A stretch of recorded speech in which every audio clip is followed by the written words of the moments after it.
სამთებერვალს ირანის პრეზიდენტმა მასუდ ფეზეშკიანმა განაცხადა, რომ საგარეო საქმეთა მინისტრ აბას არაღჩის შეერთებულ შტატებთან სამართლიანი და თანასწორი მოლაპარაკებების გამართვა დაავალა. ამავდროულად თეირანი ცდილობს ვაშინგტონთან დაძაბულობის განმუხტვას. როგორც ცნობილია, დონალდ ტრამპი ირანს ანტისამთავრობო საპროტესტო აქციების სასტიკი დარბევის გამო სამხედრო ჩარევით დაემუქრა. ფეზეშკიანის განცხადება თეირანის პოზიციის მნიშვნელოვან ცვლილებას მიუთითებს, რადგან კვირების განმავლობაში თავად ემუქრებოდა ამერიკას და ურჩევდა კონფლიქტის ესკალაციისგან თავი შეეკავებინა. თეთრ სახლში აცხადებენ, რომ ისინი პრიორიტეტს შეთანხმებასა და დიპლომატიურ გამოსავალს ანიჭებენ. თუმცა ამავე დროს ყოველთვის მზად არიან მოვლენების ნებისმიერი გზით განვითარების შემთხვევაში.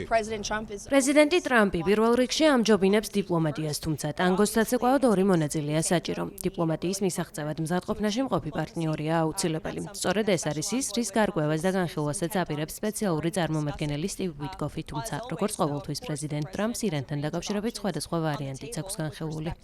ზუსტი დრო და ადგილი ჯერჯერობით არ არის შეთანხმებული, თუმცა მოლაპარაკებები ირანის ოფიციალურ პირებსა და შეერთებული შტატების სპეციალურ წარმომადგენელ სტივ ვიტკოფს შორის სავარაუდოდ უახლოეს დღეებში გაიმართება. მიუხედავად სამთებერვალს მომხდარი ორი ინციდენტისა, ბევრს მიაჩნდა, რომ ეს ინციდენტები მოლაპარაკებების ჩაშლის მიზეზი გახდებოდა. როგორც ცნობილია, შეერთებული შტატების საზღვაო ძალების გამანადგურებელმა ჩამოაგდო ირანული დრონი, რომელიც რეგიონში ავიამზიდს უახლოვდებოდა. შეერთებულმა შტატებმა კი თეირანი ამერიკის დროშის ქვეშ მცურავი გემის შეჩერების მცდელობაში დაადანაშაულა.